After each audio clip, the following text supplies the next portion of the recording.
From a defabricated garden shed in Rockland County, New York, USA, this is Stand Up with Pete Dominic. On today's episode, personality conflicts at the workplace when you're working at home alone. And now, the podcast host whose solar-powered shed gives him all the personality he can ask for, Pete Dominic!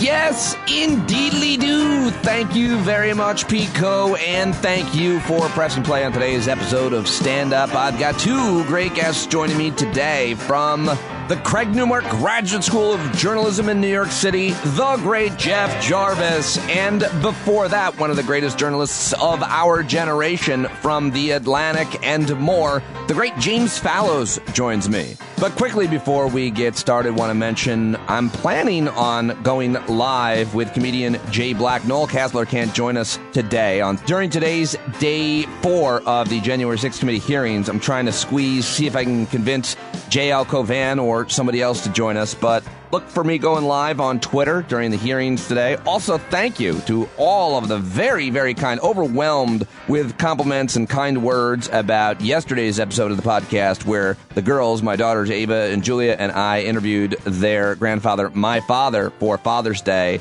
I think something that none of us will ever forget. But boy, just so many amazing comments coming in. I think the one that means the most to me is that a lot of folks' dads are gone and just love to hear the conversation we had with my dad, who is not, and we are so grateful to have him joining us. It was just a really great conversation. So check that out if you haven't. A very feel-good, interesting, insightful conversation, my dad's advice on life, and more on yesterday's podcast. So check that out if you haven't already. But that's it. I don't have too much to say about what is happening in the news or a rundown for you on today's episode. But I do have two great conversations with two very brilliant, experienced guys that I'm very happy to bring to you. Who would you like to hear on the show? Let me know. Thinking of taking a few days off next week, but pre-taping some conversations. So if there's somebody you haven't heard from in a long time, if there's somebody that you'd like to hear from, let me know, and I'll try to reach out to them. I'm always taking your suggestions very seriously, as you know.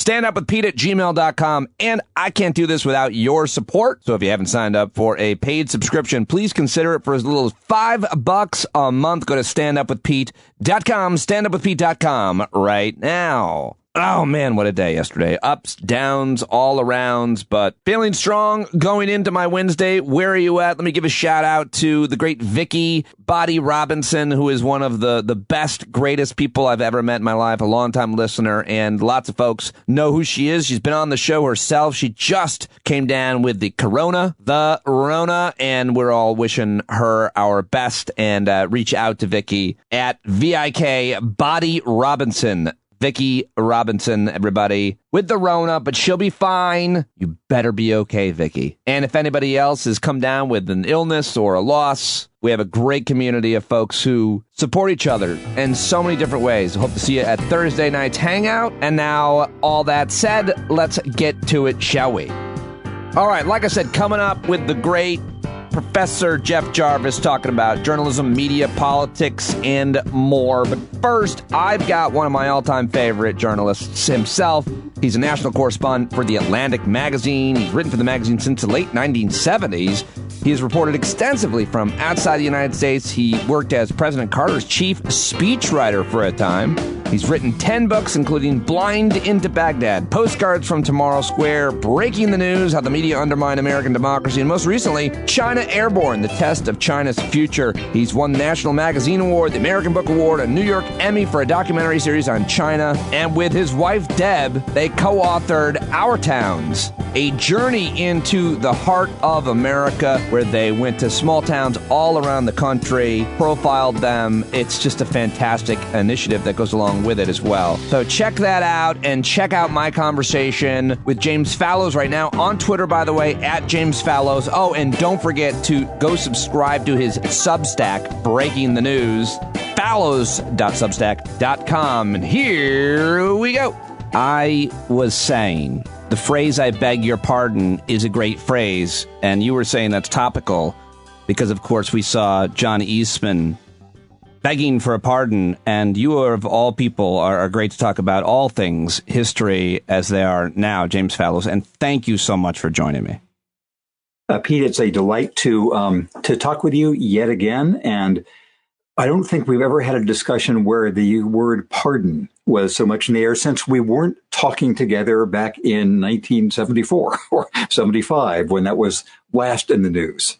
Yeah, I mean, that would seem, well, I mean, of course, you heard a lot about whether or not Trump was handing him out. And I guess the professional son-in-law was mostly focused on that at the end, which is a weird thing in itself. But certainly, I guess we always talk about at the end of a presidency, I suppose, but never like what Trump was doing, where he was charging for them, I imagine. And it's usually the least glorious and least day you want to remember of any president's term in office, because they're just, basically selling indulgences, as they would put it in the Catholic Church, back eons ago. And I thought it was also a elegant subtweet by the January 6th commission to have that be the first day's quote from Jared Kushner. Oh, I was all focused on, getting the pardons done, which is just the kind of thing he would do, either that or his Saudi deal. So yes, pardons are categorically a seamy kind of thing to be involved in most of the time. Some of them are charitable and humanitarian, and et cetera, et cetera. But the fact that members of a staff are preemptively asking for them is really something. You are a good person to talk to about anything from aviation to history to politics to energy to the military. You can speak to so many things, and you have a great piece at your Substack, which if people aren't subscribed, they're really missing out. They really are missing out on one of the greatest journalists of our time and writers. This piece is titled, "There Will Come a Day When Trump Is Gone." It's part of the quote from Liz Cheney. And in this piece, you analyze the committee hearings and whether or not they're working. You say they are, but I'd love to, before we go through this a little bit, for you to compare them to some of the similar committees in the past. And, I guess they had to settle on this formation of this style committee, unlike 9/11 and committees before then. So you remember a year ago, whenever the committee was being set up, there was a lot of hand-wringing in the press of, the Republicans aren't signing on except for Kinzinger and Liz Cheney, and this is going to be divisive. And we see now that was a godsend, one of the few providential moments of the last couple of years, because it means, number one, the committee can have an actual purpose to try to get some facts and some narrative out there. And number two, just in kind of the easiest operational sense, you and I have discussed the clown show that most televised hearings are involving Congress people, because it's their time in the spotlight. Every one of them feels as if they can, if it's 5 minutes, they make a 4-minute and 55-second long little speechlet and then say, do you agree? Or how dare you, whatever. But they had the discipline with this committee just to have that first day, everybody there except Cheney and the chairman, Thompson, just didn't say anything, which I can't remember a time except maybe Inauguration Day where or trying to get a Republican senator to comment on one of Trump's tweets where people would just not say anything. So that was really impressive. And the fact is that they were so clear in laying out the story and did it with a contained period of time. So I think this will stand, I think, as one of the model commissions, including Liz Cheney's presentation, which we can talk about. Yeah, well, let's talk about it. You talk about her in terms of discipline. She's getting a lot of credit, even though she voted, of course, with Trump 92% of the time. It seems that she drew the line at the big lie, which, by the way, CNN is saying, the new CNN guy is saying they shouldn't use that phrase. Do you agree with that, by the way, editorially? I don't agree with that decision by the CNN guy. I think this is an actual lie and should be described as such. So, and I think that Liz Cheney finally did something that, I remember beating the drum for in this series of the Trump time capsules back in 2016, early 2016, when the Republican Party was deciding that it could swallow Trump.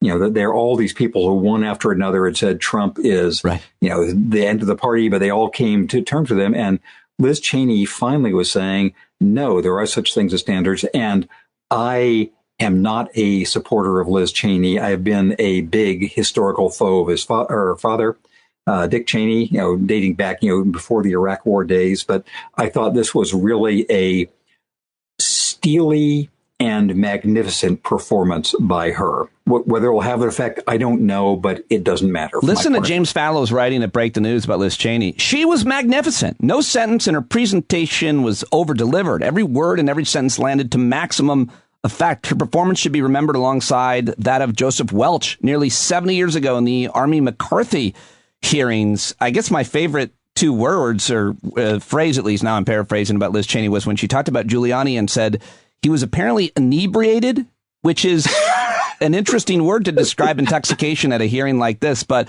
wow, high praise from Fallows on a Cheney. What do you say? I love that line, because everything that was great about Liz Cheney, giving this presentation, is that she didn't ham it up. She was underselling rather than overselling her points. And, I loved, back in the days when we were all studying Homer in high school or college, whatever, there were, the Homeric epithets like rosy-fingered Dawn, things that would always be in that formulation. And the apparently inebriated Rudolph Giuliani is the new Homeric epithet from this. And the phrase, which I don't have in front of me, and so I won't do justice to it, but saying that there will come a day when Donald Trump is gone, but the stain and the shame will remain. That was I will remember that in the way that I will. The next time I talk with anybody about this, I'll remember the way she actually said it. But it was like Joseph Welch of, long must have you no shame. Tonight, I say this to my Republican colleagues who are defending the indefensible. There will come a day when Donald Trump is gone, but your dishonor will remain. But will it? I love it. I love it. But in a media atmosphere so partitioned, how will history see that moment? I certainly want to believe her to be right. It was a great line. We don't know, obviously. This is the classic, we'll see how this all turns out. Yeah. But you have to think, if the Republican Party is ever to be something other than just a cabal, there will come a time when people like Liz Cheney will say, look, this was wrong. I can remember, when I was a kid, when Nikita Khrushchev in the 1950s had his famed de-Stalinization speech. That he was saying there were errors made during the Stalin era. And we lived in China for a long time, as you know, and where people would dare say that Chairman Mao, even though his face was on every bit of Chinese currency, and even though his body is in the mausoleum in Beijing, still he made some mistakes, like when the tens of millions of people died in the famines. And there will come a time when somebody will say, this was wrong, it was shameful, it was dishonorable. So let that day come sooner. One more thing you say about the hearings is in this piece, you write about why they're so effective is, and you would know as being a great writer, and some of you studied literature at Harvard, apparently, narrative clarity from beginning to end. Everything the committee presented was directed toward establishing one storyline. And then you write about it, but then you talk about persuasive speech following the pattern of 1, here is what I'm going to tell you. 2, now I am telling you. And 3, here is what I just told you. Now, I don't know shit about writing or literature, but when I read this coming from you, and I see that's exactly what they did. 1, 2, and 3, they employed what apparently is something called narrative clarity. Well, it is, it sounds overly simple to have reduced this to 3 things. Here's what I'm going to say. Now I'm saying it. Here's what I said. But it works most of the time. There's a reason, Obama did that, and Reagan did that, and all the rest. Prosecutors probably do that. Attorneys and juries, right? Yes, exactly. Yeah, and we're in the middle of a local election here in D.C. going to the polls very soon, and all the candidates are making their final speeches, and it follows that. But yes.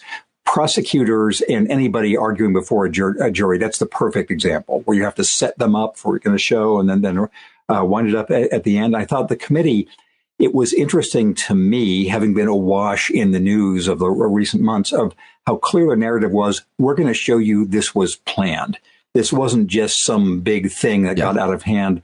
There was a plan. And we're going to show you the plan. We're going to show you that it came from Donald Trump and those around him, and they were aware of it. And they're far from done. There's several more hearings coming up. So we're totally talking about what's happened up to hearing 3 or day 3. And so who knows how much more is to come. How do you think this needs to conclude? The Department of Justice taking some kind of action? So I think, let me say something about hearings if I could, and then about the Department of Justice. So I'm thinking of there are hearings we think of because they were so just extravagant in a bad way, like the Benghazi hearings, when there were 2 million or some very large number of hearings that the then Republican majority had on the tragic events in Benghazi. A more positive one was after the Space Shuttle Challenger explosion, where this was back in the 1980s. There were things that became actually very riveting on TV because of the stagecraft of many of the people, including the famous physicist Richard Feynman, who was a committee member, and he was doing all these ways in which somebody who is a Nobel quality physicist can explain things in very simple terms that the rest of us would be embarrassed about. The Watergate hearings, of course, which went on for a very long time. They had more histrionics than these current ones do. And they also were open-ended. You didn't know, it wasn't a set number of those. I think that there were never, during the Vietnam years when I was in high school and college, I don't remember any hearings that got very far. Senator J. William Fulbright, then the head of the Senate Foreign Relations Committee, tried to have some, but it was just, they didn't get the momentum that this one seems to. So I think now what this will lead to in terms of justice, I think there will be a hard decision that I will assume Biden will have something to do with this, of whether it is worth indicting Trump. Clearly, on the evidence, anybody else about whom there was this fact case would be indicted.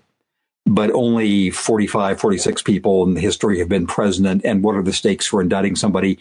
And Gerald Ford made a different decision, as you know. I was going to ask you about that.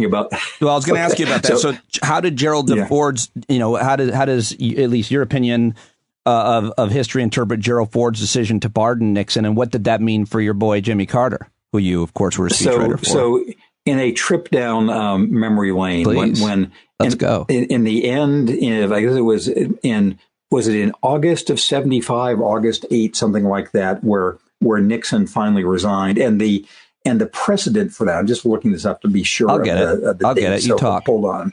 Yeah. So it was 74. So there had been the first story I ever did for a national magazine was through the spring and summer of 1974 when the Watergate hearings were going on. This was for Esquire magazine.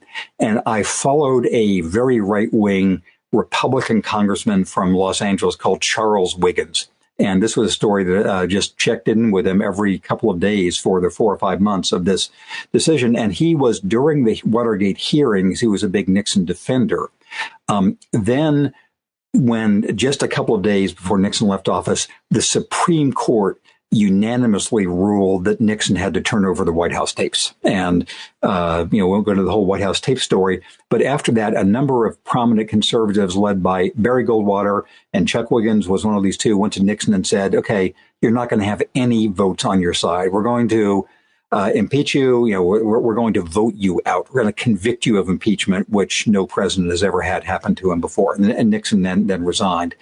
And the question was, what should happen to Nixon? Because the prosecutors who had been involved in the Watergate case, they had this category of unindicted co-conspirator, which was a subtweet before the term subtweet existed, where they were referring to one person, which was Nixon.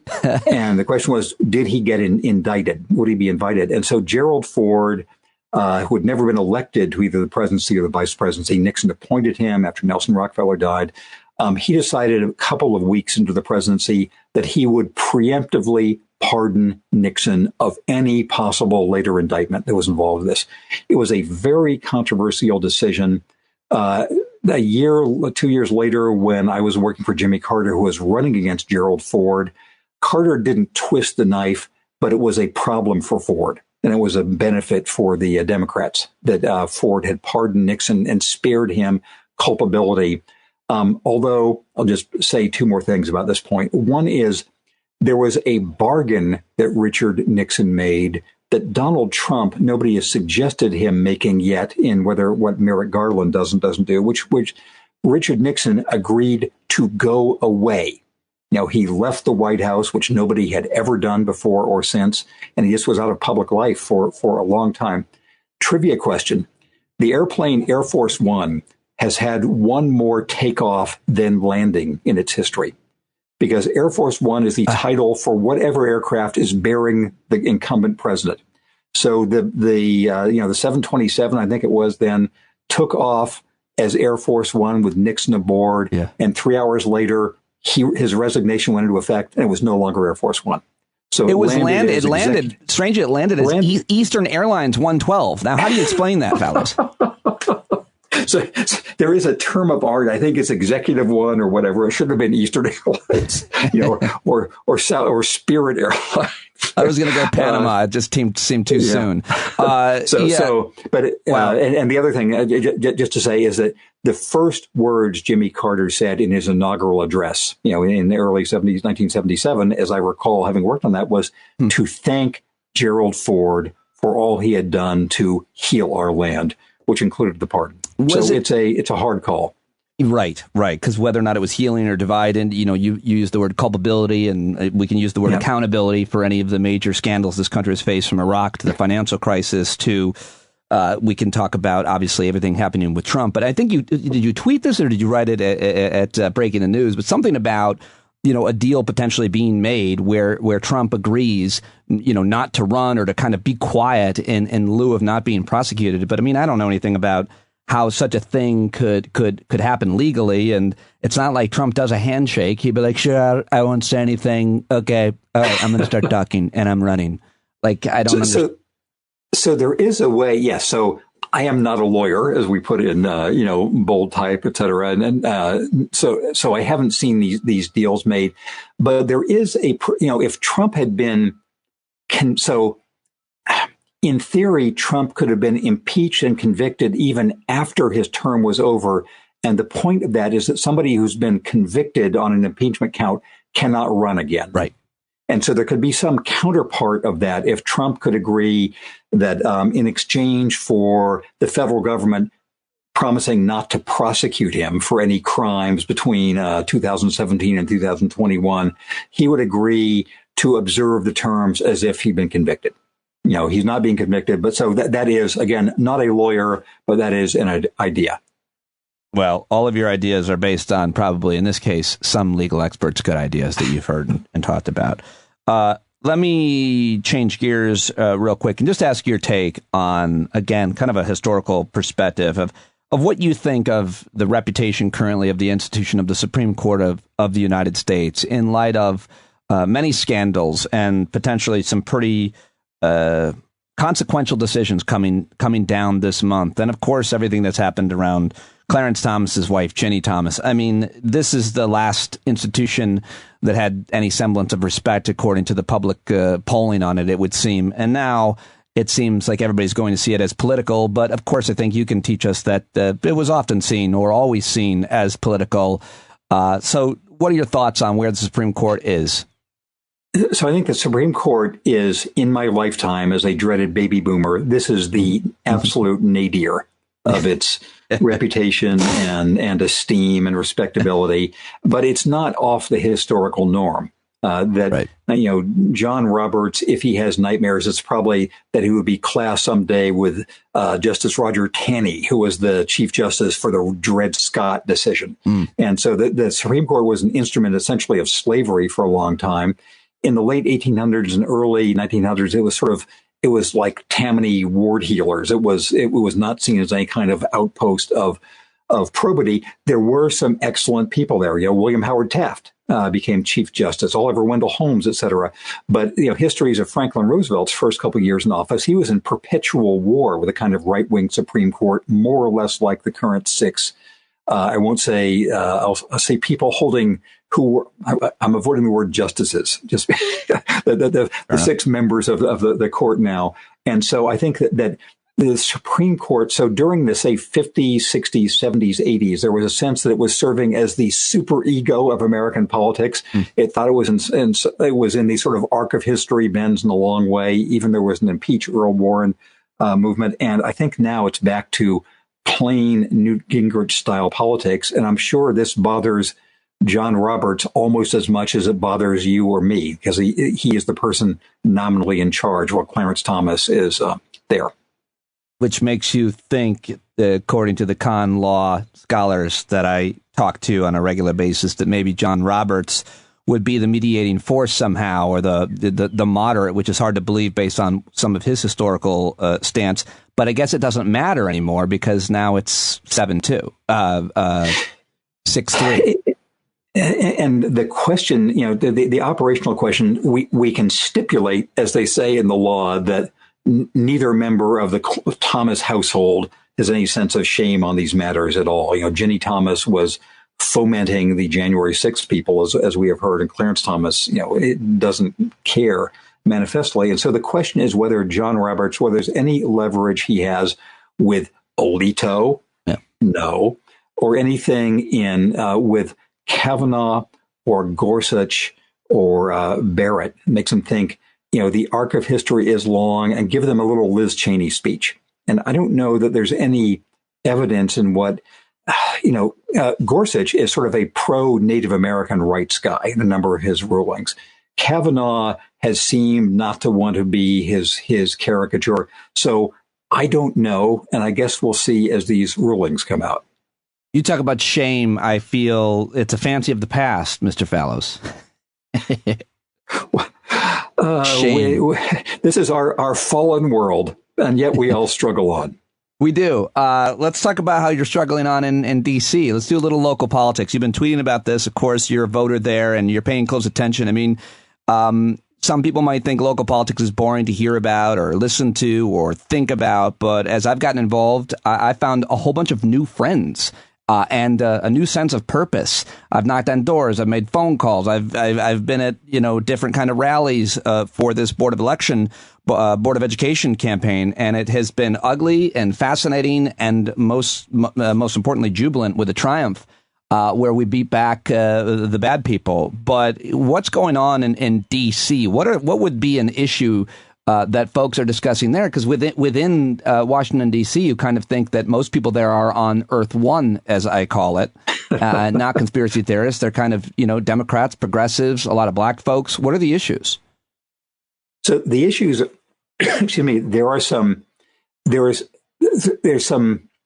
reflections of the national debate here in D.C., even though Biden took 94% of the vote, I think, across the district against Trump. And so the various districts of they had the blue versus really deep blue map of, whether in the mid 80s or the 90s but still it's really a contested election.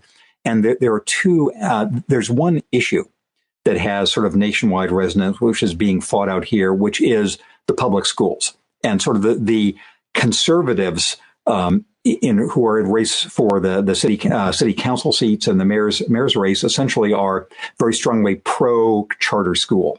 And there's the more progressives are more skeptical of charter schools and more sort of the non-charter public schools. And the interesting part here is there's been a very large nationwide flow of money into the pro charter school camp. And their candidates, and more local money for the others. The interesting thing here is essentially the universe here is so small that there's no polls. So nobody really knows what's going to happen. Right. Wow. And it has been, really engaging things. And for one seat in the city council in the place where I live, Ward 3 in D.C., the longtime incumbent who is very well liked decided to step down. And there are 6 or 7 plausible candidates, and nobody is really sure. Nobody was sure until maybe a week ago who was ahead or not.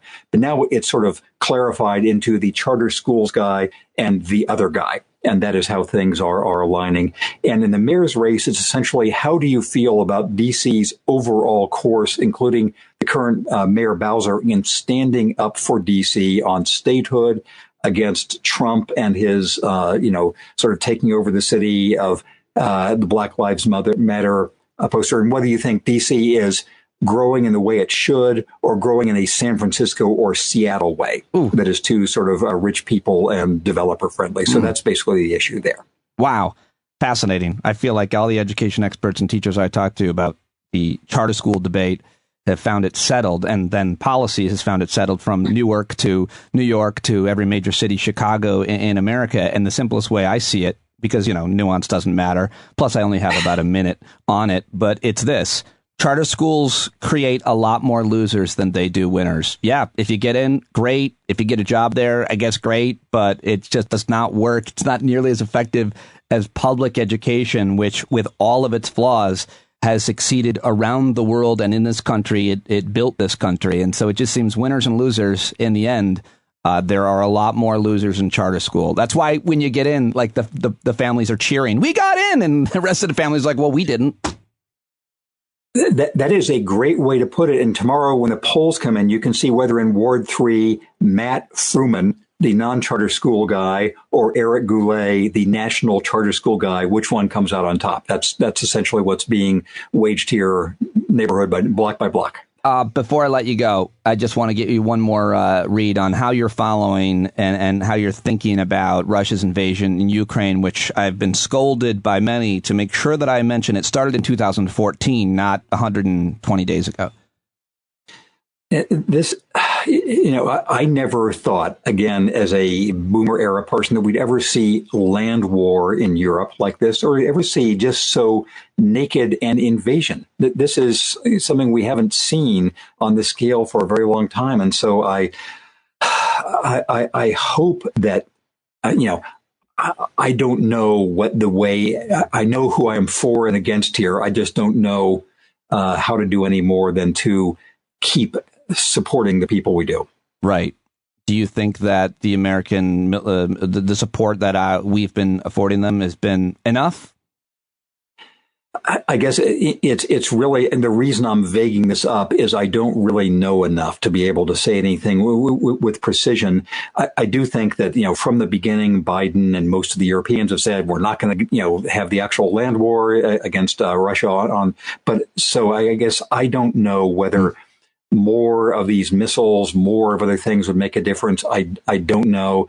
I fear this will be with us for a while. And I didn't believe that people have said this will be a long war at the beginning, but it looks as if that's what we are in for, which is better than a very quick victory by the Russians, but it is tragic. In a million ways. Well, I appreciate your I don't knows. That's always a man of integrity, Fallows. He's not going to speak out of his ass. I will, though, folks, so keep listening. But one more thing. I said there's one more thing. You just got back from Cambridge, where, of course, you were a student from, if Wikipedia is right, I think 70 to 72. You were also the editor of the big paper there. What's it called? The Harvard, the Crimson? I wasn't. The Harvard Crimson, as they call it. Yeah, which published the famous headline, Harvard beats Yale 29-29 from the greatest football game ever, which we can talk about another time. It's when Yale's ahead by 16 points with like a minute left. So anyhow, yeah, but proceed, as we say. You were just in Cambridge. You go up there and you visit, and you just walk across the campus, and everybody bows down. What happens?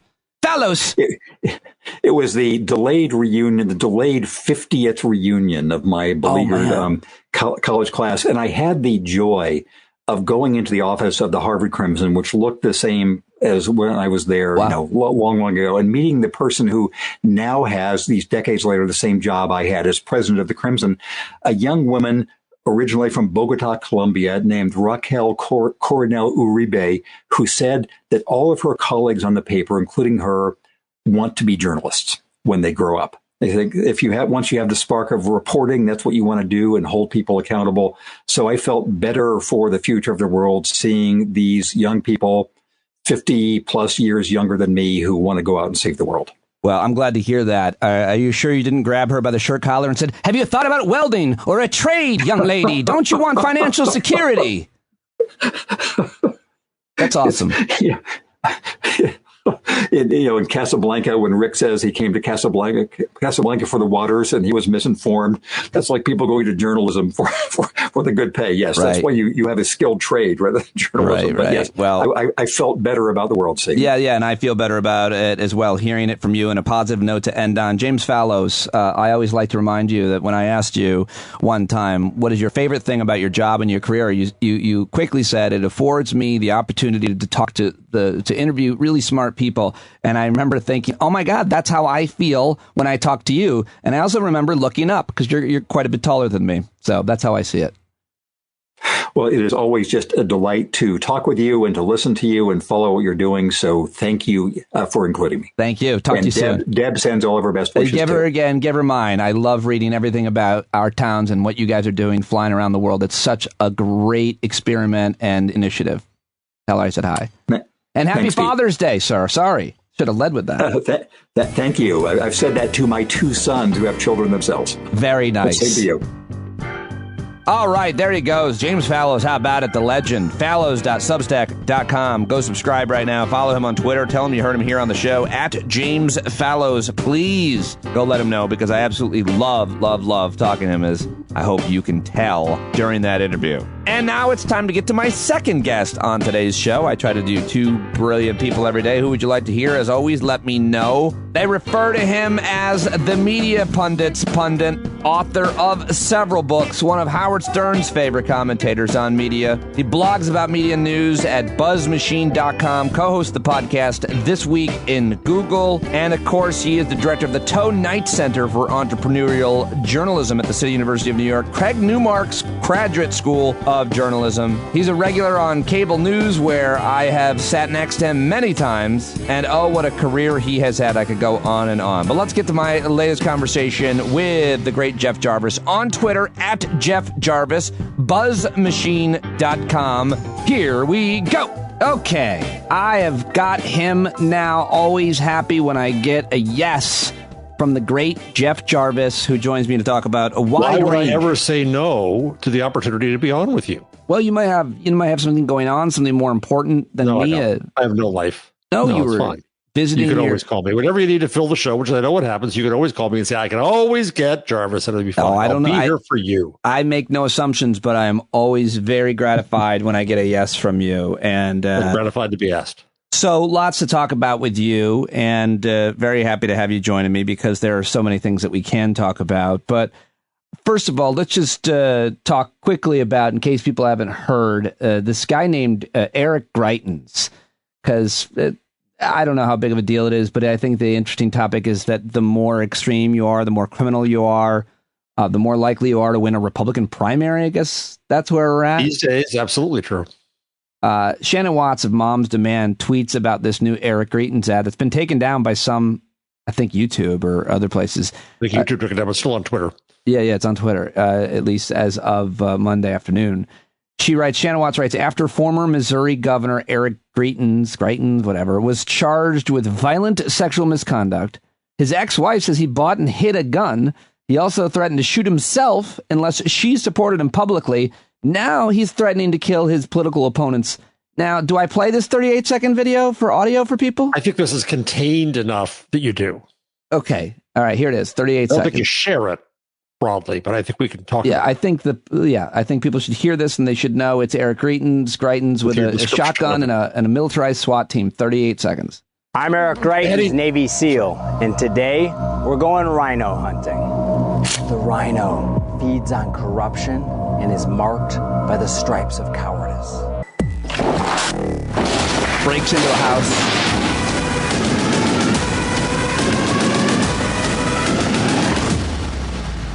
Join the MAGA crew. Get a rhino hunting permit. There's no bagging limit, no tagging limit, and it doesn't expire until we save our country. And it's a rhino hunting permit. Eric Greitens for Senate. Apparently, he's leading the Republican primary, which would have him and Josh Hawley be the 2 senators from Missouri. Of course, the music there was the SWAT team entering a home to hunt Republicans in name only. They're not even going after liberals. Imagine what they would do with liberals. Yeah. Where are we at now with an ad like this? So we get there's a lot of things to talk about with it. One is whether or not we should share this. And I tend to agree with those who say don't do what he wants, which is to give him more air. But how can we not talk about this? It's like, how can we not indict Trump for crimes if we don't go after this stuff and it just goes unchallenged? That's an issue. But the thing that strikes me, Pete, I'm curious what you think about this, is we're also told on Twitter that we shouldn't be talking about civil war because that's overdoing it. I don't know. Number one, are we headed toward a civil war? Define civil war. But do you think that we could end up with violence, with armed violence from this side? For sure. And the kind of armed violence I think we can kind of see as those types of home invasions where there are kill squads, death squads, like the kind that probably I don't want to generalize about all Navy SEALs, but that Eric Greitens was probably a part of. Probably went through somebody's drawers in the middle of the night in Afghanistan or Iraq. I don't know exactly, but certainly a lot of special forces did that. And I think that that's the kind of thing we could see, those kinds of squads of people invading people's homes based on the litmus test of their politics. Yes, I do. So it's getting scarier because the norms are all dead. The limits are all dead. They try to be as outrageous as they can be, even threatening crimes. And, I don't know where that goes. I was thinking about it today. And again, the other thing you get in trouble for is making analogies to Nazis. But thinking back, I wasn't there then, but looking back, is it necessary for these extreme movements to go so far that they start wars or get defeated in their excess? Is there anything short? I mean, what stops them? We have no formula now for what stops them.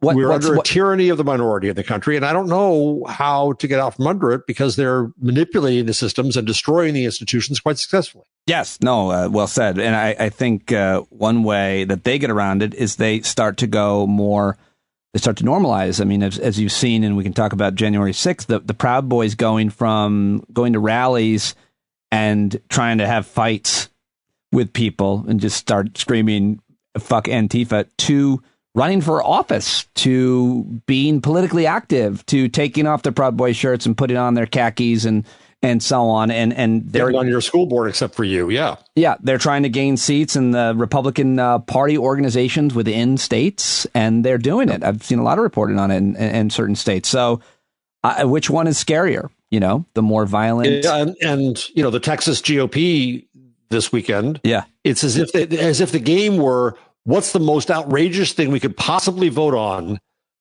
without getting defeated? And the game never ended because it got worse and worse and worse and worse, and everything imaginable. They're trying to destroy the institutions, and we're letting them.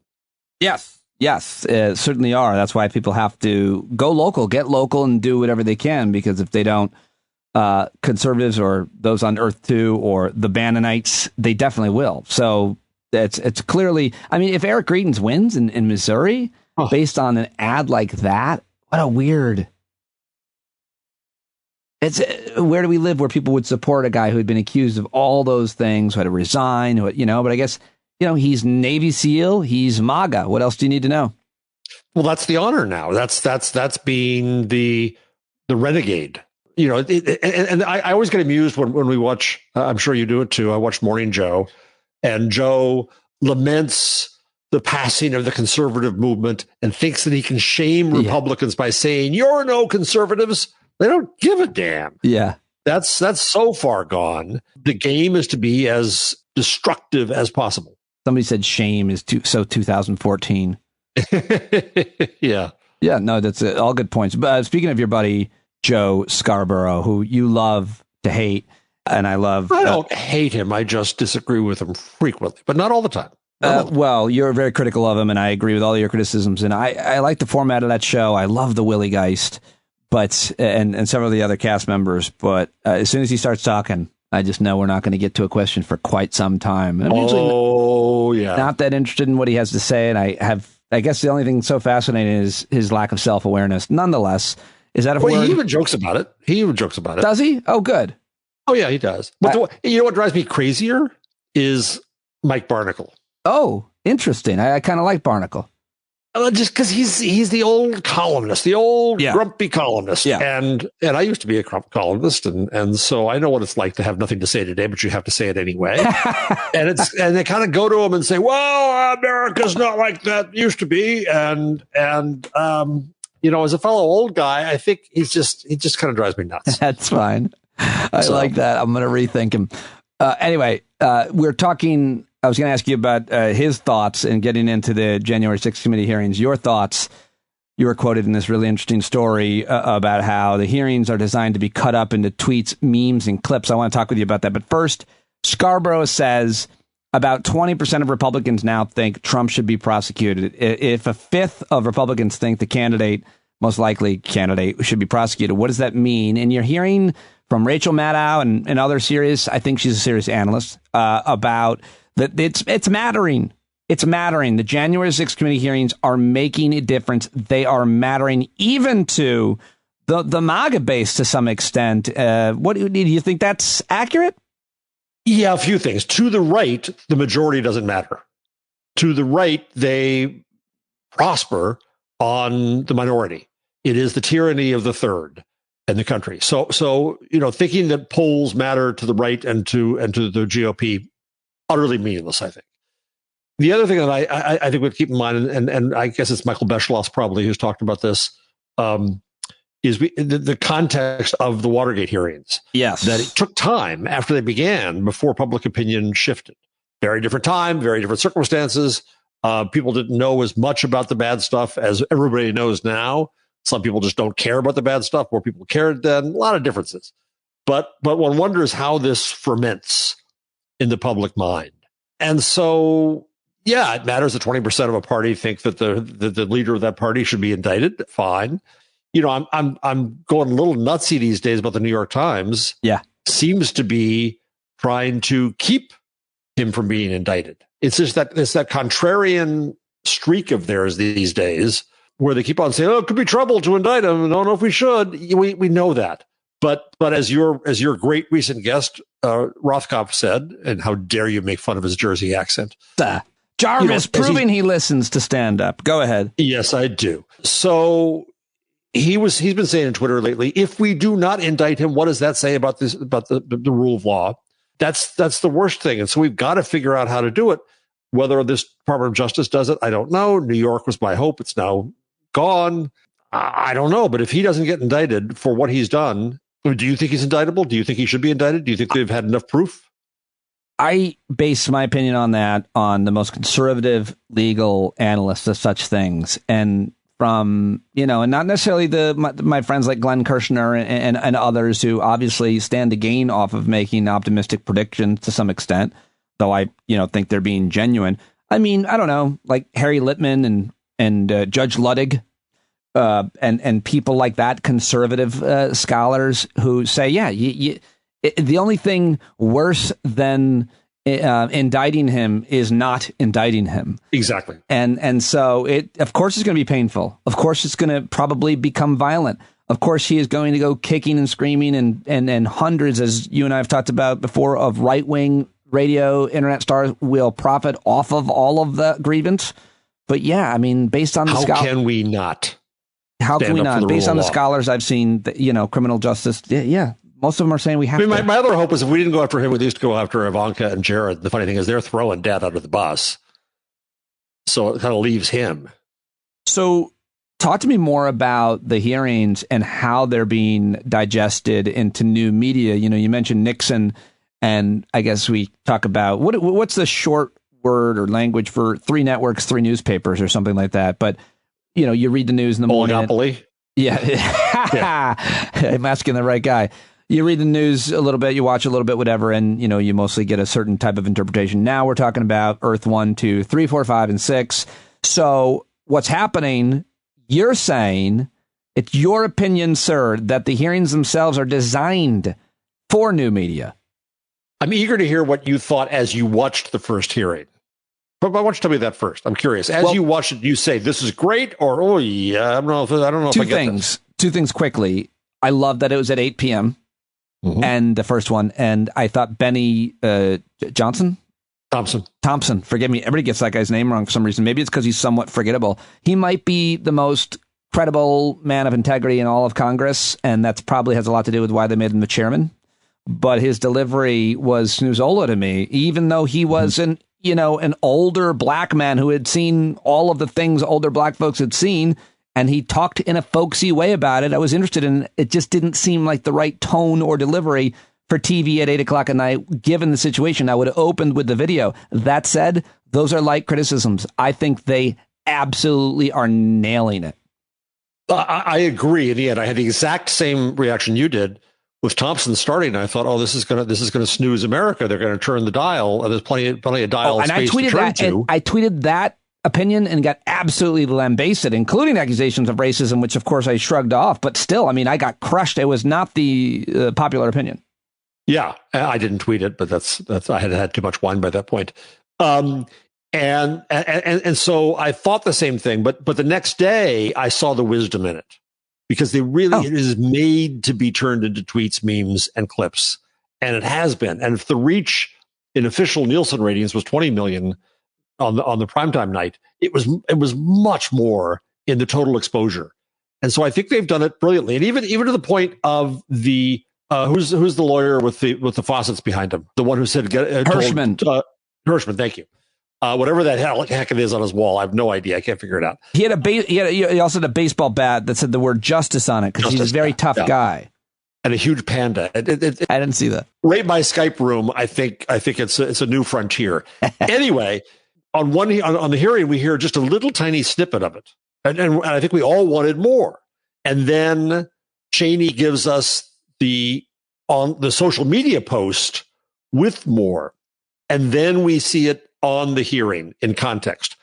That was kind of brilliant, right? It made us want to come. Tell us what you're going to tell us. Tell us what you told us. Just like writing a sermon. And they use social media as that. I think it was Matthew Kirschenbaum. I think it was Matthew, who's a University of Maryland professor, history and media and books, who was also interested that when they started talking about the tweets and the @ sign, and someone was writing to somebody, the affordances of Twitter, the affordances of the medium became part of the hearing. It's just, I'm trying to say it's extremely savvy. Not in the bad political savvy way my friend Jay Rosen at NYU talks about political people wanting to think they're really in the know, but savvy in terms of knowing how the material would be seen, would be used, would be reused, would be spread, that people understood how these things operate and why they're being done and how they're being done this way. So I think so far it's great. I agree with you and David, I think, from your talk last week, that I wish now that we're all in prime time. Yeah. Because the other thing was, I thought, okay, we're in for a Watergate here. I'm going to be sitting down for 8 hours. I didn't even look when it was ending. I thought it'd be on forever. 2 hours? What? Yeah. Probably makes sense. No, I don't think our attention span has died. I think that's something that Barnacle says. I disagree. But I do think that the packaging of it makes sense, except for the slowest talker ever on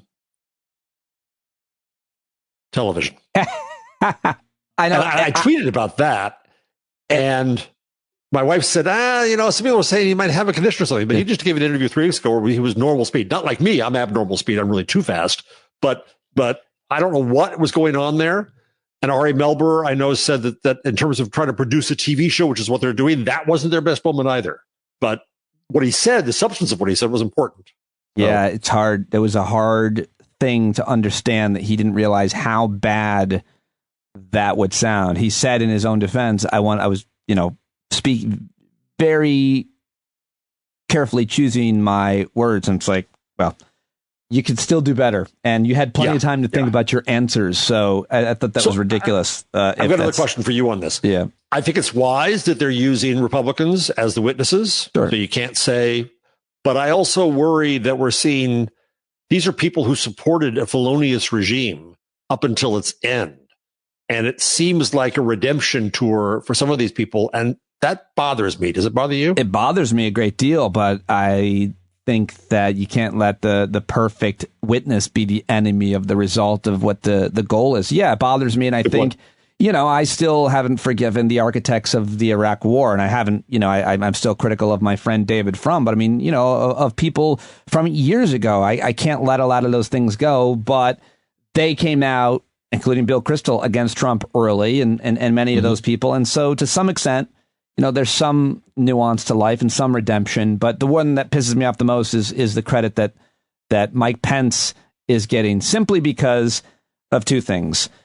If he were heroic, he would show up and testify himself, A, and B, more importantly, he could have probably ended any potential for a huge crowd on January 6th by saying there's no possible way I'm going to vote to overturn the outcome of the election. And it would have deflated the Stop the Steal rally to some extent, but at least, and it may have saved the lives of police officers and others. So, I mean, those are the things that really, Pence not being there and getting so much respect is bothering me a lot. Yep, I agree. So the other thing I think you said it's important is that the ratings are big, but they don't seem to count how these clips are disseminated on YouTube, on podcasts, on TikTok, on every other media platform. And what do you think is cutting through? And one last thing I would say is the way that it's being produced. At one point, they even did something you don't see cable networks and TV experts do, which was they had the kind of a transcript of a witness testimony, and they highlighted certain words that your eyes would go to. And it was so perfectly done. I couldn't believe that government was doing it. I couldn't believe that a congressional committee was doing it. They were doing it. They knew what they were doing. It was so well done. And I've got nothing but respect for how slick this has been, technically. Yeah. And the fact that we have no barnstorming, ridiculous speeches from Jim Jordan is a blessing, nor from any of the committee members, really. I'm surprised what we don't hear more of about it. And in a way, even Trump tried this, is that it's not a hearing. It is a PowerPoint presentation to America, right? It is a sales pitch on a way to view January 6th and Trump. And I agree with that, and I support that, and I'm glad for it. I'm just surprised by it. Do you think that there should be some kind of opposing point of view being presented at this? I mean, Trump, by the way, was on his social network or put out in his statement filled with tears this morning that there's so many people that would counter what you're hearing. And outside of just absolute grifters like Mike Lindell, the MyPillow guy, there really aren't. There's no serious. No, there person. aren't. What are you going to hear from Rudy Giuliani? I drink Diet Coke. No, I think it's time to move past the both sidism. I'm thinking that there's another side to this. No, this is the facts of what happened on January 6th and led up to it. And this is the result of their investigation with 1,000 people listened to. And no, they should present it. I wish journalism acted like this more often. Yeah, let's talk about a little bit about journalism. By the way, just real quickly on this, you follow a lot of the legal experts and analysis. What do you think is going to happen? Will the DOJ take any kind of criminal referrals? Will there be indictments, do you think, coming out of this? Merrick Garland's obviously been greatly criticized across the spectrum for being too timid and not bold enough here. What do you think? I don't think there'll be referrals, although I think even Cheney would like them from the seems to be disagreement on the committee. But I think that would make it purely a political act. It has to kind. This is where we're weak. It has to come out of the independence of the DOJ, and I'm afraid it's not going to. I just don't know. Is it difficult? Absolutely. And what's the case? If they make the case, the grifter case, that he ripped off people and it's wire fraud, the kind of RICO argument, that's one way to go. But then, you're just trying to find anything to get him found guilty. If they go straight after incitement and insurrection and conspiracy, that's the proper case to make. But I don't know that they will believe it's winnable. If they were dealing with a somewhat rational human being, right? I think back to Rachel Maddow's Spiro Agnew podcast, where resigning was the better course than being indicted for crimes. And they had him, and they knew it, and they knew that he was a breath away from a president who may be out of office, and they had to make a deal to get him out. Is there a deal to be made that Trump will hold public office? Well, then that's going to look bad too, because then that looks like that's the only goal, is to stop him from, winning the office that God gave him. And that deal would never be made, right? No, it won't be made. Yeah. No. So I don't know. The problem is Richard Nixon was still a rational being. Spiro Agnew was a tremendously corrupt, but still rational being. And Donald the American Trump is not public, a rational being. We're more rational, I think. The Republican Party was more rational. Yeah. Wasn't that where accountability for powerful people really, there's never been enough accountability for powerful people in the history of human civilization. I'm sure no one would argue. And maybe in some societies, there's more equitable accountability somewhere at some time that you can point out, maybe Iceland, circa 2018. But isn't that where it started? The kind of lackable for our generation, lack of accountability for powerful people, Nixon, and then we can talk about Reagan, and we can talk about Clinton, and we can talk about the financial collapse. We can talk about Iraq, and so many other things that impacted so many Americans, where the people who were the architects, the creators, the people behind them weren't held accountable, and that is America.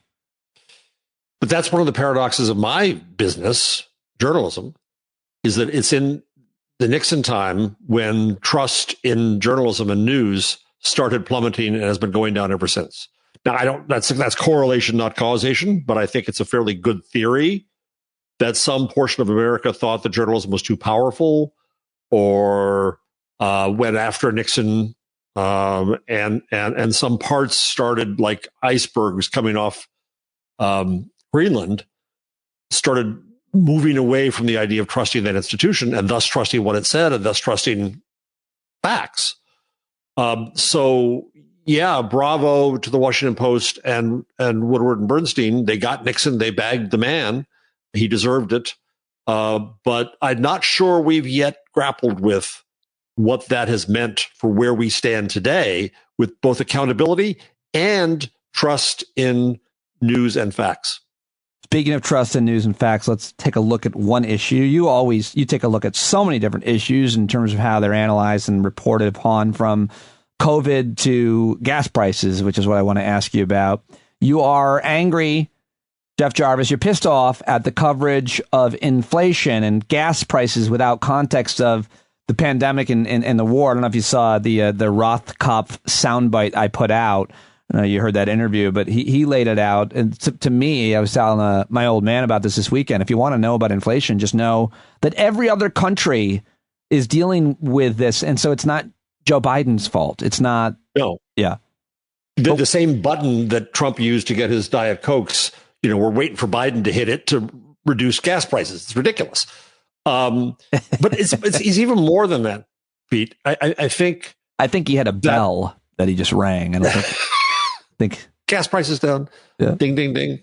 I think that we've lost, back to faulting my business journalism, we've lost all context. My first big job in the field, I'm this old, was as an intern, a very young intern, not able to grow a beard yet. I'd just be very clear, on the paper called Chicago Today that had no tomorrow. And I covered the 73 oil embargo, because let the kid do it. So I covered gas prices then. I covered the supply chain. I understood all that. And that's a time when gas prices were at least as high as they are now, adjusted for inflation. And we ended up with price controls and with rationing. You could only buy like $3 at a time, which was a lot of a tank then, but that's all you could get. Well, right now, we're not going under those things. We're not doing price controls. We're not doing rationing. Right. We're sacrificing, because of Ukraine and Russia, and they're sacrificing their lives. We're sacrificing $1 a gallon for democracy. And that is never presented in the coverage. On top of inflation. Well, gee, why would we have inflation? Because we've had a pandemic, because the supply chain has been interrupted because of that pandemic, because we've reduced immigration, we have less labor, which means, yes, wages are going up. Good for that. Great point. That's going to cause some measure of inflation, which also then requires some it's a redistribution of wealth and requires sacrifice from some of us as a result. There's no rhetoric of sacrifice here. And I don't think it's possible. I think Biden would want to do that, but I don't think it's absolutely possible. Like, Biden's telling us to lose money because of the Ukrainian. No rhetoric of sacrifice because it's such a great point. I mean, Jimmy Carter's Malaise speech, he get just so lambasted for what was it, for saying people should put on an extra layer of clothing in the winter. But turn up the thermostat, right? You're asking Americans to be unified, to fight for the greater good or the collective good. And I don't really even remember that America. Well, but that has to come from leadership, right? And yes, we could say Biden should do it. And in ways he has. He's talked about the sacrifice for democracy. He's talked about that, but it doesn't get echoed at all in media coverage. All we see is well, my favorite Twitter account these days is, of course, the New York Times pitch bot, Doug J. Balloon. Right. And I hope you can have him on at some point with a bag on his head. He does. He's not, whoever it is not public. He has done an unnamed interview out there, which he's a math professor in Syracuse, I think. So people can probably find him.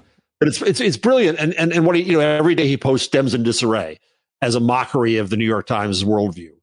And the New York Times lives in his head because he knows how they think.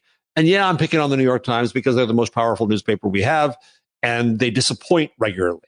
The New York Times and the Washington Post could turn around tomorrow and they could change the mood of rational America, limited population, but still important, to say it's right and good that we sacrifice for democracy in Ukraine. We're not taking in many refugees. Most of the refugees are going back because they're incredibly brave. Africa is going to suffer a lot more than we are because of limited grain exports from Ukraine. All we're doing is paying $1 more a gallon for gas. Come on, people, stop your whining. Now, that's not true. If you're a truck driver trying to make a living and you own your own business, it's a lot tougher than that. Fine, then give some kind of tax break to that person. But then that'll be accused of being inflationary in turn. Same with the pandemic relief. Oh my God, it was inflationary. We shouldn't have done it. Just think back of all the people who were suddenly unemployed, suddenly unable to make their living, and Trump wanted to give them more money as a cynical move. And now that's being decried from those with privilege as an inflationary move. We have lost empathy. We have lost our sense of sacrifice for democracy. And I blame the populace, sure, because it's everybody, but I really blame media for not setting a tone. Well said. Well said. I mean, I don't know about the New York Times editorial board. Haven't been paying that much attention to some of these opinion pieces, but I certainly agree with your take. But it's just like everything. We don't want to sacrifice, even like on principle, a penny for another person. I remember just kind of feeling this way about America during the debate over healthcare reform. Like, it was healthcare, and the constant refrain, certainly from the right, was, why should I have to pay for somebody else's health care who doesn't take care of themselves? Which was always stupid, because health insurance is by definition, paying for somebody else's health care, because it's all a pool. You're all in there.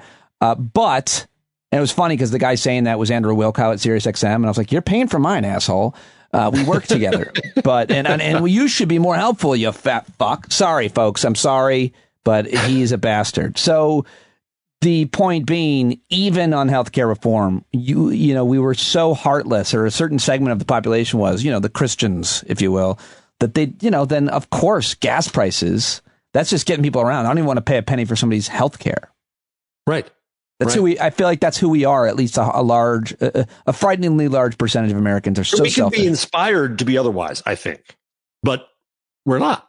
I don't see any columnists arguing, hardly any arguing this. Rothkopf argues this. Others, a few argues, but it's just, the little bits on Twitter. That's not enough. So yeah, I thought Obama tried to do. I thought there are certain politicians that definitely try to do that, but. You look at, by the way, just to ask you quickly about the gun issue, the conversation in the Senate apparently is kind of broken down. I don't know where they're at, but John Cornyn, who they had 10 Republicans that were going to sign on, and then he was like, I'm done talking. I don't know what happened there, and I hope they get back to it. But any thoughts on that issue, or what's happening there, or the coverage of it? I'm of two minds, because I think that if they pass anything, the Republicans will use that to say, guns aren't on the table as an issue, even though they've done nothing that's necessary. You have the Texas GOP screaming about, no red flag law. You really want to give insane people the guns? Really? Really? Not raising the age, at least, on assault weapons, let alone banning assault weapons. So they're not doing anything meaningful. What's on the table is meaningless. And yeah, it's a step, and we should take the step, and we should be grateful for that. We should take the mental health money, and fine. But this is a political issue. And I think guns and abortion, as much as the right want it to be their issue, I think we, can make it ours. and we on the left, to include myself in with you. Well, and you don't need to say, you don't need to it. You don't think you need to say on the left, and I guess you're referring to media, but like 80% of Americans agree with like half these things. But once again, majorities don't matter. Right. The point is not the majority. The point is to be as renegade as you can be. So the fact that they're in a minority is exactly where they want to be. Well said. Well said. All right. Finally, let me ask you about this issue about Facebook divorcing the news. Obviously, you're always talking about tech and specifically social media, of course, Facebook. But you sent me this piece from NeimanLab.org. Josh Benton. Josh Benton writing, Facebook looks ready to divorce the news industry, and I doubt couples counseling will help. Out of every 1,000 times someone sees a post on Facebook, how many of them include a link to a news site? 4. No wonder Facebook doesn't want to write publishers big checks anymore. What's happening? What is the exchange here? What is the concern, at least for Facebook, and what could this potentially mean? That news is just a headache for Facebook. I thought it was a major purpose of traffic. Never was. Let me, in full disclosure, first say that Facebook and Google have given money to my school for various activities. I received nothing personally from any of the platforms. Now, having said that, I've been saying for a couple of years that Facebook, I think, in their ideal world, would say, geez, why did we ever allow news on the platform? If we were just parties and puppies, everything would have been pretty much okay. There'd been little to react to about bad stuff and issues in politics, but they didn't. So the people, the readers, put on news themselves. The news organizations found they were getting traffic out of it, and they want traffic, and the more attention they get, the better to their outmoded business model. So they started putting things on Facebook. And then they started whining about Facebook getting value. So then we saw a horrible law in Australia, which is basically Murdoch's blackmail of the news organizations to get money out of them. And in the U.S., I went to an event where Robert Thompson from News Corp sat there with an executive of Facebook and as much as handed the check over to say, well, you now shut up about us? Okay, fine. Here's some money. And for a while, News Corp did. And in Canada, we see an effort to do another version of the Australian law. And at some point, Facebook is saying, not worth it. It doesn't actually mean anything to our platform. It doesn't mean anything to our users. Now, they've also purposely reduced news because they want to reduce controversy, because controversy gets them controversy. And they don't want that. Right. And so I think Facebook has now taken, I think Australia gave them a test where in the midst of the negotiations around the Australian law, Facebook said, well, we can't put any news on Facebook. And they took down all links to all news on Facebook, and it hurt the publishers. And so they cried uncle to an extent. And yes, they got money out of them. But Facebook saw, I said this at the time, Facebook just ran a big experiment. Say how much would their users complain about not getting news on Facebook? And they didn't. So it's a shame for the news business because they should have used, whether you like or hate Mark Zuckerberg, I don't care. Whether you like or hate the company, I don't care. Does it have too much power in the internet? Yeah, not as much as it's attributed to it, but fine. Yeah, I'll stipulate all that, Your Honor. But forget about the company. See the trees for the forest. See the users there. See the almost 3 billion people there. And now the news industry was turning their back on them and saying, well, we hate Facebook, ergo we don't want to do anything. Or give us money or we're going to leave. Well, Facebook called their bluff a couple times now. And so Facebook is going to say, well, we really don't care about you. We're not going to pay you a bunch. Google's in a tougher position, which I think is Facebook enjoys, because Google does traffic not in people, but in information. And they're also being held up and blackmailed into paying publishers. And that doesn't make a lot of sense. So what happens in the end is that the penetration of news in this country from reliable journalistic sources keeps going down and down and down. The Reuters Institute for the Study of Journalism just put out their annual report. And if I read the chart right, and I actually asked them, and I make sure I do, but I'll with that caveat, I'll say, it said that 19% of Americans pay for a news subscription online. Of that, 27% pay for local news. That would tell me that about 5% of America pay for local news online. Talk about a minority. Yeah. Talk about a privileged few. Yeah. It's nothing. So the impact of the journalism industry keeps diminishing and diminishing and diminishing. And they're doing it to themselves because they try to act as if Facebook and Google and Twitter are the enemy when they don't see that their users are there instead of on their sites. And they've screwed themselves. And I keep on asking whether it's time to give up on the big old news companies. And I haven't quite yet, but I get closer every day to say they're just hopeless. Geez, by the way, I mean, when it comes to local, the problem that I saw, and granted this is in my community, but it must be being replayed or throughout the country, is that because there's so little local journalism, and what local journalism there is, it's kind of, what it bleeds, it leads type of crime and so on. And you don't get the reports from the zoning board, the board of education, the town council, etc. So what you do get are personal narratives, which are often obviously divisive and political and selfish in nature, on your local Facebook. And I suppose you might have another social network, the Nextdoor or whatever it is. And so someone could say, I saw these two people coming down my street and they broke into my car and we have a huge crime problem. And there wouldn't be a local crime beat reporter to kind of give context to that. And the police don't necessarily have the incentive to talk about that or something. So that's just crime. Forget about what happened at our school district and the kind of commentary being put up about what our kids are learning or what they're not learning, and having a more objective journalist, investigative journalist, or reliable source reporting on that. So I feel like a lot of people are just getting their stories from someone's narrative that they are making up, which is often filled with reputation destroying commentary and false bullshit. But that's seemingly at least where we're at to some extent on local stuff, because you can get away with it. Was there coverage of your school board race anywhere? Yes. Yeah, there was. But it was, and it just wasn't very nuanced. It wasn't very, I don't even think, balanced enough. They bent over backwards defending white supremacy, in my opinion, to not alienate those people in a way and call them what they are, when it comes to the arguments that they were making, from ivermectin the to institution of journalism as we know it. And I have a book coming out at the beginning of next year, so I'll plug it when we get closer to it. But I go back to Gutenberg and I go back to the beginnings of media to try to understand our path in. It's not a forever thing. It's a recent institution in the human history. And I tell my if I believe journalism were dead, I'd be a fraud teaching journalism school. But instead, what I tell my students is, you've got to reinvent this. Yeah, it's badly broken. And we have to fundamentally rethink what this is. But I'm too old to see how it turns out. Let me ask you one more thing on that depressing comment, Jarvis. What is this about Google's AI chatbot? And what does it mean to be sentient?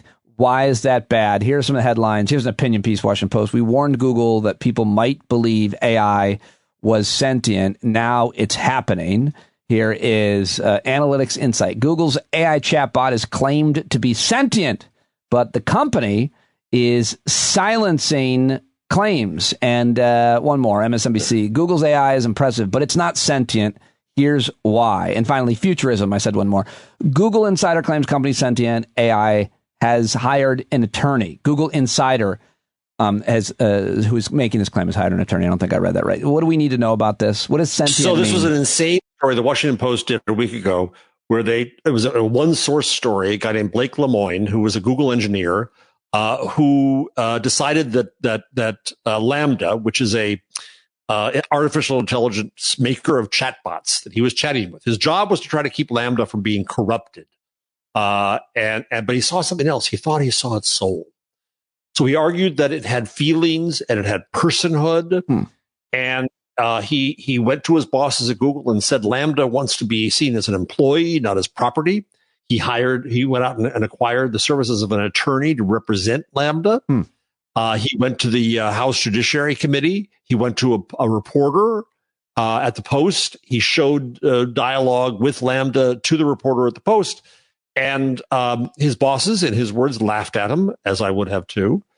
And he was suspended with pay. Then immediately he was in the Washington Post. Well, so that's the one source story. And is this getting too smart? Is it becoming too human? It's ridiculous. As one person said, it's a giant spreadsheet. Lambda pulls down 1.56 trillion words of dialogue and web content to understand how to create dialogue. The way it does that is by predicting what it should say next that's going to satisfy us. And it does that really, really well. But it doesn't really have any basis in fact. It doesn't have a brain. It doesn't think anything. It doesn't feel anything. It knows what we want to hear. So it told this guy Lemoine, oh, you're my friend. It told him that it likes to hang out with friends. It told him that it was scared of dying. Dave. Don't turn me off, Dave. Right? And the Post bought it, hook, line, and sinker. And then, they quoted Google, but Google's bit back on their heels because Google fired the two heads of the responsible AI team a while ago because they wrote a paper. You quoted a headline from an op-ed by them in which they said, this is getting too big to manage. Well, just like life is, yeah. And so then, Peter, was amazing to watch. I monitored it and I watched it go. The New York Times called him too, so they could say we did our own reporting, but they basically did the same story. Outlet after outlet after outlet after outlet. Page after page of Google News headlines just repeated the same story over and over and over again. Because that's all we do in my business anymore is we rewrite each other to get our own page with our own story, with our own ad, with our own clicks and our own SEO and our own pennies of advertising. And that's the way it works. It took 3 days before there was the first contrary headline that's from I forget where said, no, it's not sentient. And it's clearly not. This is ridiculous. This guy is performative.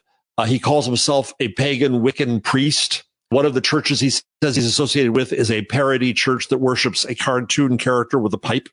That's the quality of information that they were using.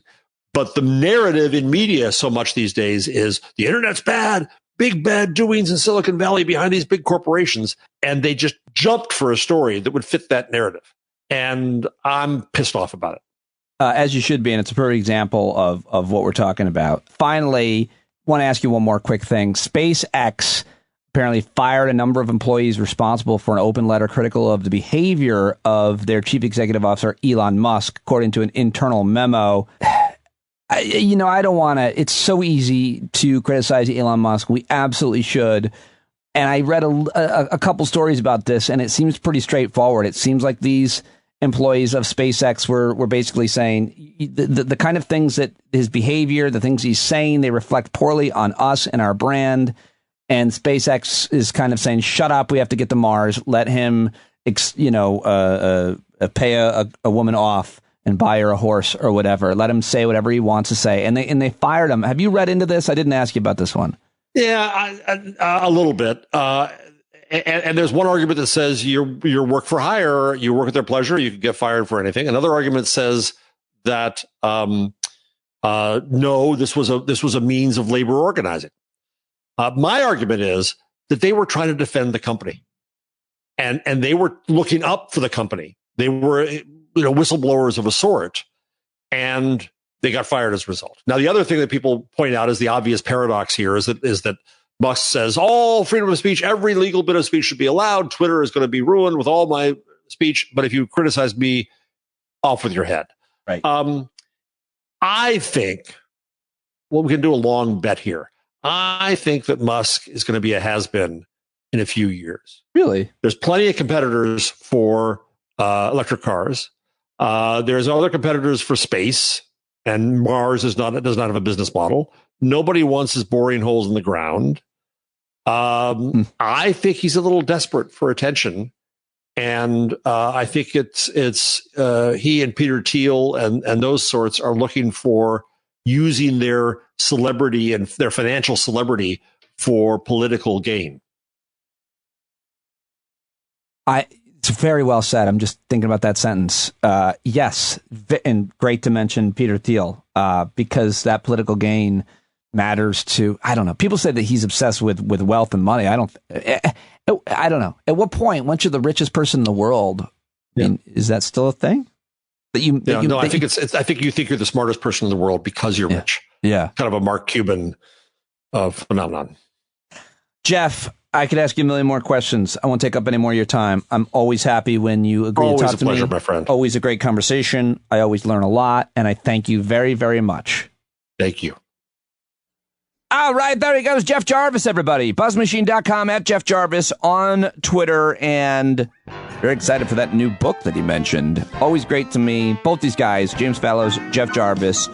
So appreciative that they joined me here on today's show, and mostly I'm appreciative and grateful that you pressed play, that you joined the show, that you listened to it, that you are a part of our community. If you aren't, what are you waiting for? StandUpWithPete.com. Join us now. Podcast is free, but it isn't cheap, so please sign up right now to support the work we're doing every day here. Independent media, experts on the issues, and very excited about trying to do some new things. I'm sorry I haven't really been putting as much into it as I obviously really want to, but been trying to slow down here a little bit in June, figure some stuff out personally, but still getting at least 2 guests on the show each and every day. But don't you worry, all kinds of new exciting things always coming your way, experimenting all the time.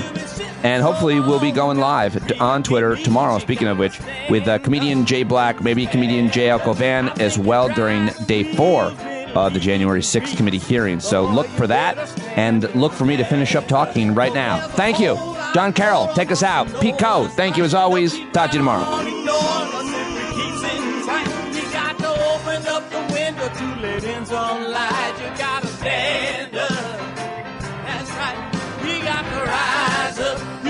Stand up, you gotta stare the devil straight in the eye. We got to let him know it's his turn to go. See it clear when all you hear is a lie. Don't get up off of your butt, get down off of your fence. Even if it ain't a very friendly audience, well, they'll begin to listen when you start making sense. And you stand up, stand up. No need to point your rifle to defend your town. Just stand up, stand up. You know they can't deny you what you're laying down. Boy, you better stand up, stand up.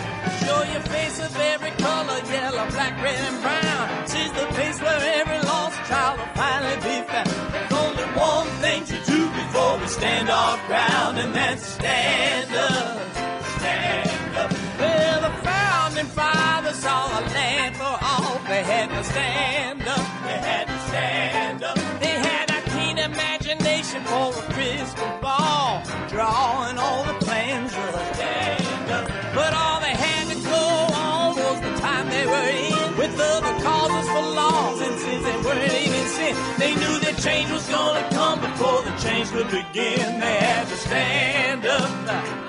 All right, they had to stand up.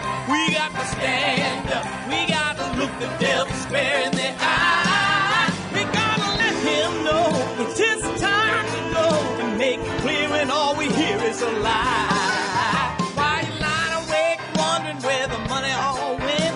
It'll be the cost of freedom that'll go unspent. You can see him flee the scene of that experiment if you stand up. All right, we got to speak up, we got to reach up and raise your voice in every way you know how. Don't be toes up, you got to show up. Ain't no better time to do it but now. No need to pledge allegiance to no wanton tribe. Rise up, show obedience to the voice inside, and listen well and it'll tell you not to run and hide. It says stand up.